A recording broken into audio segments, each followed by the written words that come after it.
नमस्कार मित्रांनो, मी प्रशांत बनसोड पाटील. आपण पाहत आहात डोक्याला खुराक. आजचा डोक्याला खुराक आयन रँड लिखित फाउंटन हेड या कादंबरीवर आधारित माझे गुरुवर्य श्री अविनाश धर्माधिकारी सरांच्या नवा विजयपथ या पुस्तकातील पाठावरून घेतलेला आहे. खरं तर ही एक गोष्ट आहे, मात्र या गोष्टीत तुम्हाला आपल्या अवतीभोवतीच्या अनेक व्यक्तिरेखा सापडतील, अगदी स्वतःसहित. गोष्टीचे नाव आहे नव्या परंपरांच्या प्रारंभासाठी. गोष्ट ज्या कादंबरीतली आहे त्या कादंबरीचे नाव फाउंटन हेड, म्हणजे उगमस्थान. किती अर्थपूर्ण. निर्मितीचे उगमस्थान, प्रेरणेचं, प्रतिभेचं उगमस्थान, माणसाच्या जगण्याचं उगमस्थान. कादंबरीचा नायक आहे हॉवर्ड रोर्क नावाचा युवा आर्किटेक्ट. आर्किटेक्ट म्हणजे कल्पनांना प्रत्यक्ष मूर्त आकार देणारा. हॉवर्ड बंडखोर आहे, बुद्धिमान आहे, स्वतंत्र प्रज्ञेचा आहे. जुन्या विचारांनी स्वतःला बांधून घेणारा नाही, प्रश्न विचारणारा आहे, स्वतःची उत्तर शोधणारा आहे. आपण तसे आहोत याबद्दलची त्याची जाणीव पण तल्लख आहे. त्यामुळे स्वतःची ओळख पटलेला तो युवक आत्मविश्वासाने संपन्न आहे. पण बाकीचे बहुतेक सगळे त्याला अहंकारी, गर्विष्ठ, आत्मकेंद्रित समजतात. स्वतःत आत्मविश्वास नसलेल्या सर्वांना, स्वतःचा आत्मविश्वास हरवलेल्या सर्वांनाच दुसऱ्याचा आत्मविश्वास हा अहंकार वाटत असतो. तर असला हा हॉवर्ड रोर्क. हा त्याच्या विश्वातल्या सर्वांनाच वेगवेगळ्या कारणाने धोकादायक वाटत असतो. तो ठोकळेबाज चौकटीतल्या पूर्वीपासून चालत आलेल्या कल्पना, संकल्पना, विचार प्रश्न न विचारता जसेच्या तसे स्वीकारत नाही. प्रश्न विचारून उत्तरं पटली तरच स्वीकारतो. मग त्या कल्पना, संकल्पना, विचारांवर स्वतःच्या बुद्धीने संस्कारण करतो. म्हणून सर्व रूढीवादी, परंपराप्रिय, प्रस्थापित व्यवस्थापकांच्या दृष्टीने तो धोकादायक आहे. विश्वविद्यालयातले विख्यात प्राध्यापक एल्सवर्थ टुही त्यांच्या तोडीस तोड त्याचं ज्ञान आणि व्यासंग आहे.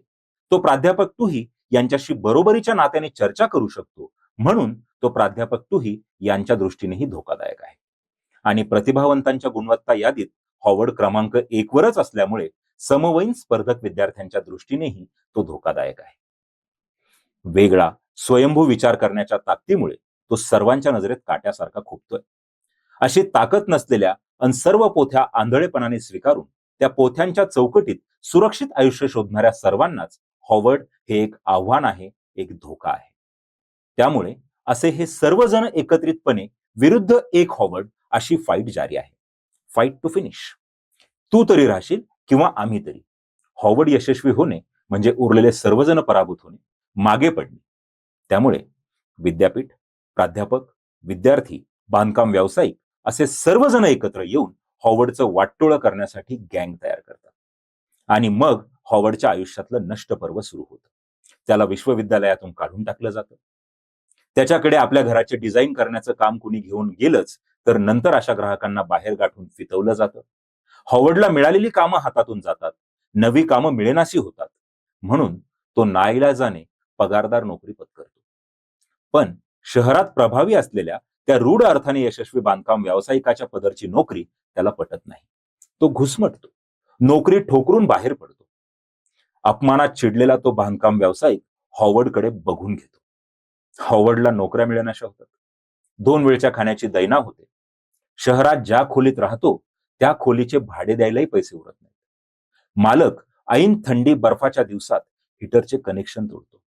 हॉवर्डला असा संपूर्ण एकाकी पाडून वाटोळं करण्याच्या कटाचा मुख्य सूत्रधार आहे त्याचाच प्राध्यापक एल्सवर्थ टुही. शहरातला आणि आर्किटेक्चर व्यवसायातला आपला सर्व प्रभाव भरीला घालून प्राध्यापक टुही हॉवर्डच्या मागे लागला आहे. हेतू हा की हॉवर्ड वाकावा, मोडून पडावा, आपल्या दारात हात जोडून यावा, की मला पोटा पाण्यापुरतं तरी काम मिळू द्यावं. आणि मग हा दाराशी आला की आपण त्याच्या बंडखोर स्वतंत्र प्रज्ञेचा पालापाचोळा करून त्याला नीट ठोकळेबाज चौकटीत आणून बसवावा. जोश हरवलेला, कणा मोडलेला हॉवर्ड असा नीट लाईनीत येऊन बसला की सर्वांचा धोका संपला. पण हॉवर्ड वाकायला तयार नाही, मोडायला तर नाहीच नाही. हात बांधून शरण यायला तयार नाही. अंगावर फाटकी जीन्स घालून बर्फाच्या दिवसात भाडं थकलेल्या खोलीत मालकाच्या, सर्वांच्या, दुनियेच्या शिव्या खात संपूर्ण एकाकी पडलेल्या हॉवर्डच्या आतली धग मात्र संपत नाही, कण्यातील पोलाद वितळत नाही. या पार्श्वभूमीवर शहरातल्या आर्किटेक्टची पार्टी आयोजित केली जाते. पार्टीचा निमंत्रक आणि मुख्य आकर्षण आहे प्राध्यापक टुही. स्टायलिश, बुद्धिमान, यशस्वी आर्किटेक्टच्या दुनियेचा हिरो. मुद्दाम जणू जखमीवर मीठ चोळल्यासारखं हॉवर्डलाही पार्टीचं निमंत्रण आहे.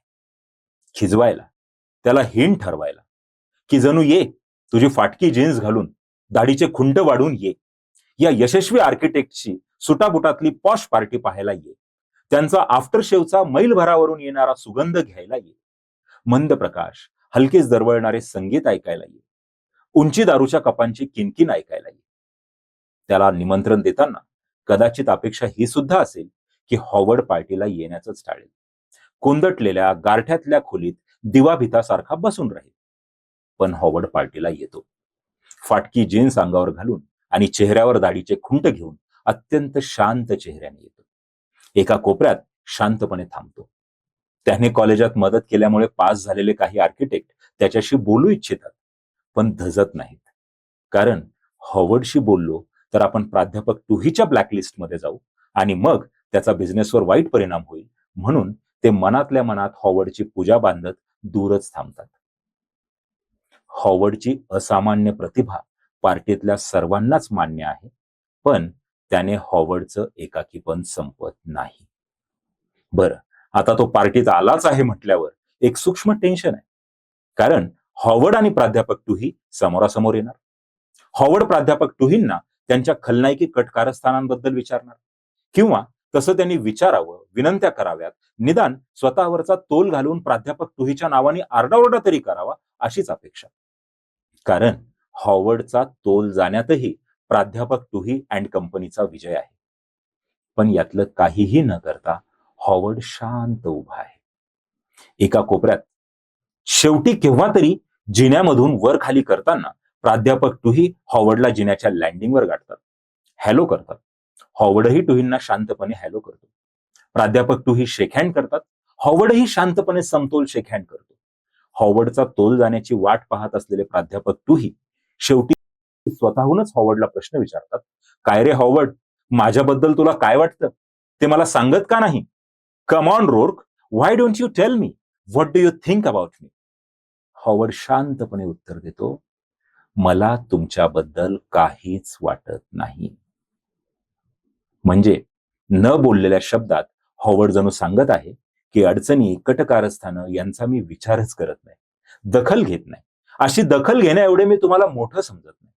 तुमची दखल घेत त्यावरून माझ्या हालचाली विचार ठरवत स्वतःचं जगणं मी प्रतिक्रियात्मक होऊ देत नाही. मी विचार करतो आर्किटेक्चरचा, आकारांचा, but I don't think about you. प्राध्यापक टुहीला आता माहितीये की त्यांनी सुरू केलेल्या खेळात आता हॉवर्ड 1 लव्हने आघाडीवर आहे. आता त्याच्यावर मात करायलाच हवी, म्हणून पार्टीत याची चर्चा पुढे चालू राहते. हॉवर्ड टुही संवाद चालू आहे म्हटल्यावर टेन्शन भरल्या त्या खोलीत इतर संवाद, आवाज थांबतात. सर्वांचंच लक्ष, कान हॉवर्ड टुही संवादाकडे लागतात. हॉवर्डवर स्कोर करायला हवा म्हणून प्राध्यापक टुही त्याला आर्किटेक्चर विषयी प्रश्न विचारत राहतात.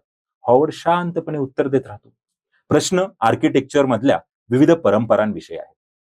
त्यावर हॉवर्ड काय चिंतन करतो यावर आहेत. ते चिंतन करून हॉवर्ड कोणती मॉडर्न स्कूल, आधुनिक परंपरा सांगू इच्छितोय याविषयी आहेत. आर्किटेक्चरची एक ग्रीक परंपरा आहे, एक रोमन परंपरा आहे, एक बायझंटाईन, गॉथिक, रोमन कॅथलिक, मध्ययुगीन इत्यादी इत्यादी सर्व परंपरांबद्दल जाहीरपणे प्रश्न विचारत प्राध्यापक टुही समजून घ्यायला बघतात की यातल्या कुठल्या परंपरेत हॉवर्ड बसतो. एकदा का त्याला असा कुठल्याही पूर्वीच निश्चित झालेल्या परंपराच्या साच्यात बसवला की त्याच्यावर टीका करणं, त्याच्या भूमिकांची चिरफाड करणं एकदम सोपं. पण हॉवर्ड टुहीच्या हाताला लागत नाही. तो सर्व परंपरांवरच्या, स्कूल्सवरच्या प्रश्नांची उत्तरं देतो, तरी त्यावर स्वतःचं स्वतंत्र चिंतनही सांगतो. म्हणून शेवटी प्राध्यापक टुही त्याला सरळ नेमकेपणाने थेट प्रश्न विचारतात, तू कोणत्या परंपरेत बसतोस? यावर हॉवर्डचं उत्तर आहे, मी कोणत्याच एका परंपरेच्या शेवटाकडे नाही, कदाचित एका नव्या परंपरेच्या प्रारंभात उभा आहे. आपल्या आयुष्यात देखील अनेक प्राध्यापक एल्सवर टुही असतात, जे अकारण आपल्या प्रतिभेचा द्वेष करत, आपला दुस्वास करत आपल्याला संकटात टाकतील, एकटं पाडण्याचा प्रयत्न करतील. अशा वेळी ज्यांनी आपल्यासाठी धावून यायला हवं असे आपले मित्र देखील या टुही अँड कंपनीच्या ब्लॅकलिस्टमध्ये का जावे असा विचार करत मनातल्या मनात आपली पूजा बांधत बघ्याची भूमिका घेतील. त्यावेळी आपण प्रतिक्रिया देण्यात आपला वेळ, आपली ऊर्जा वाया न घालवता आपले मार्गक्रमण करत राहावे. मला तुमच्याबद्दल काहीच वाटत नाही या हॉवर्ड रॉकच्या उत्तराचा अर्थ आपल्याला उमगत राहावा. जेव्हा टुही अँड कंपनी आपल्याला वाकवायला, मोडावायला शर्थीचे प्रयत्न करतील, तेव्हा हॉवर्ड रॉकच्या स्मरणाने आपल्या आतील धग तेवत राहो आणि कण्यातील पोलाद न वितळता अबाधित राहो, यासाठी ही गोष्ट. जेव्हा टुही अँड कंपनी आपल्याला त्यांच्या सोयीसाठी एखाद्या परंपरेत बसवण्याचा खटाटोप करतील आणि आपण हाती लागत नाही हे ध्यानात आल्यावर आपल्यावर परंपरेचा शेवट करणारा असल्याचा, विद्रोही, बंडखोर असल्याचा ठपका ठेवतील, तेव्हा आपल्याला हॉवर्ड रॉकच्या उत्तराचे स्मरण हो, मी कोणत्याच एका परंपरेच्या शेवटाकडे उभा नाही, कदाचित एका नव्या परंपरेच्या प्रारंभात उभा आहे. हा उत्तुंग आत्मविश्वास आमच्यापासून नव्या परंपरा निर्माण करू, नवे आदर्श घडू. आम्ही सर्व परंपरा समजून घेऊ, पचवू. एकीकडे आम्ही त्या परंपरा नाकारणार नाही, झिडकारणार नाही, पण म्हणून त्याच परंपरांनी बांधलेही जाणार नाही, थांबणार नाही, तुंबणार नाही. नव्या परंपरा निर्माण करण्याची जिद्द आणि प्रतिभा असलेल्या युवक युवतींच्या आयुष्याची ही गोष्ट नव्या परंपरांच्या प्रारंभांची. ही गोष्ट आहे आपल्या सर्वांची. समाजात मिळणाऱ्या उपेक्षांच्या दाहकतेने होरपळणाऱ्या मनावर फुंकर घालण्याचा हा छोटासा प्रयत्न. आवडल्यास लाईक करा, कमेंट करा आणि आपल्या अवतीभोवती एकाकी पडलेल्या हॉवर्डला शेअर करा. असाच नवनवा खुराक मिळविण्यासाठी आपल्या डोक्याला खुराक या चॅनलला सबस्क्राईब करा. धन्यवाद.